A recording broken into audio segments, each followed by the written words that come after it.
నమస్తే, నేను మీ మాధురి. ఈరోజు మనతో పాటు ఉన్నారు మాడుగుల శివప్రసాద్ గురువు గారు. నమస్కారం గురువుగారు. ఆశీర్వచనం. గురువుగారు,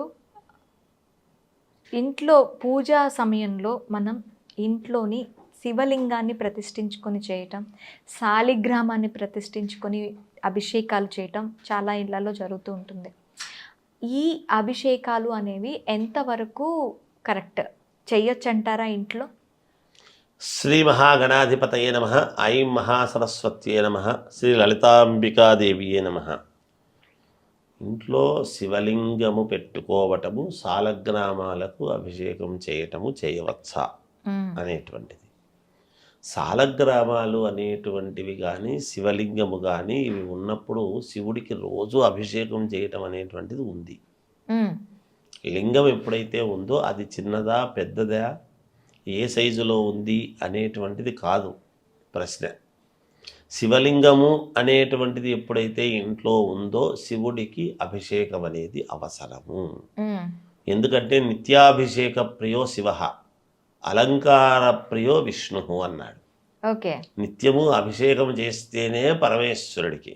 ఆయన గరళకంఠుడు కదా, రోజు నీళ్లు పొయ్యాలి ఆయనకు. ఎందుకు అంటే గంగాదేవిని నెత్తిన పెట్టుకున్నటువంటి వాడు, ఆయనకు అవసరం. అప్పుడు తృప్తితో మనకు ఇవ్వాల్సినటువంటివి ఇస్తాడు. అయితే ఇక్కడ సాలగ్రామాలు అని ఒక మాట మీరు పదం వాడారు.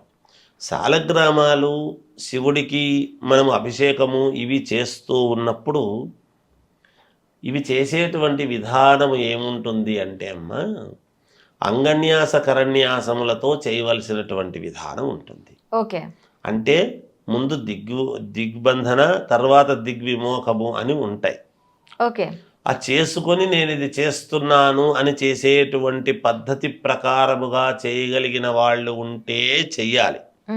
సాలగ్రామాలకు శివలింగానికి ఎక్కడికి పోతే అక్కడ శివలింగం బాగా కనపడింది కదా, తెచ్చి పెట్టుకుంటాములే ఇంట్లో అని ఊరికే పెట్టుకొని మనకేమి రాదు.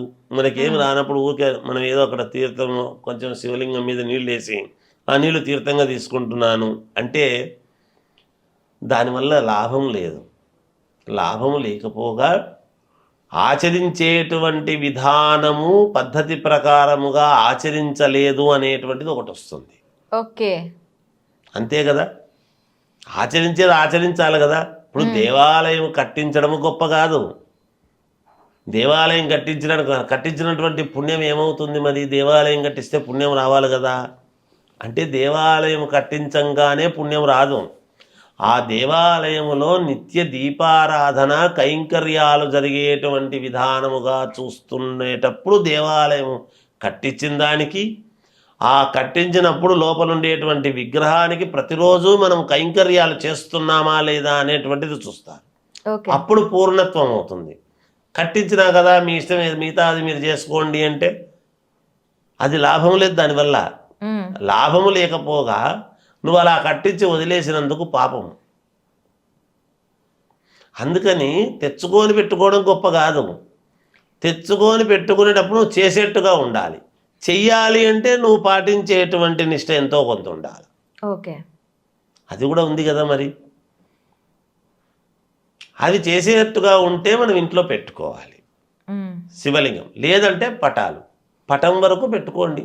పటానికి ఇవన్నీ ఉండవు కదా.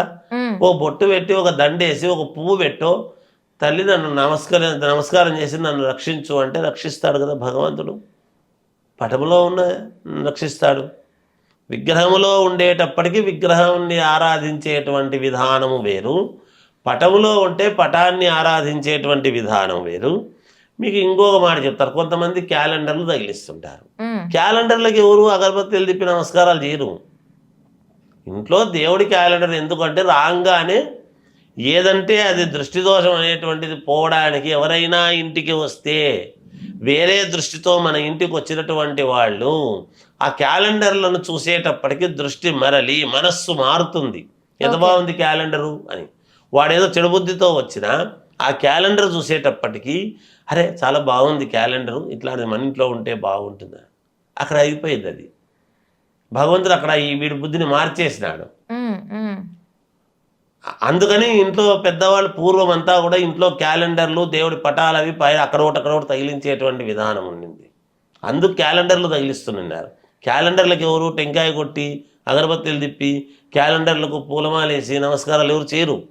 క్యాలెండర్లు ఉండేటువంటి దేనికి అంటే ఇంట్లోకి రాగానే ఎందుకు ఉంటున్నాయి. ఇవాళ రోజున క్యాలెండర్లు పోయి చిత్ర విచిత్రమైనటువంటి బొమ్మలు రంగురంగులవి అవి ఇవి నా దగ్గర డబ్బు ఉంది కదా అని పెయింటింగ్స్ అని ఏవేవో కళాత్మకమైనటువంటివన్నీ అని తెస్తున్నారు. అవి తెస్తున్నారు బాగానే ఉంది, కానీ అందుకనే ప్రతి వాళ్లకు నరదృష్టి అనేటువంటిది ఎక్కువైన కారణం. ఓకే, నరదృష్టి ఎందుకు వస్తుంది అనేటువంటి దానికి ఉంటుంది. ఈర్ష్యాద్వేషాలు ఎందుకు వస్తున్నాయి? ఒకరు బాగుంటే మనకు లేదే అనేటువంటి బాధ ఉంటుంది, దానివల్ల వచ్చేది. అందుకే ఎవరి ఇంటికి వచ్చినా కూడా క్యాలెండర్లు ఉండేటివి ఇంతకుముందు, అలా ఉండేటువంటి విధానం. అందుకని మనం ఇంట్లో చేసేటువంటి పూజకు శివలింగము పెట్టుకోవచ్చా అంటే పెట్టుకో, దాన్ని చేసేటువంటి తత్వం ఉంటే పెట్టుకోండి. ఓకే, చేసేటువంటి విధానము లేనప్పుడు పెట్టుకొని ఇబ్బంది పడొద్దుగాక. ఓకే, అది గురువు గారు. దాని థ్యాంక్ అర్థం. యూ, థ్యాంక్ యూ గురువు. జయం.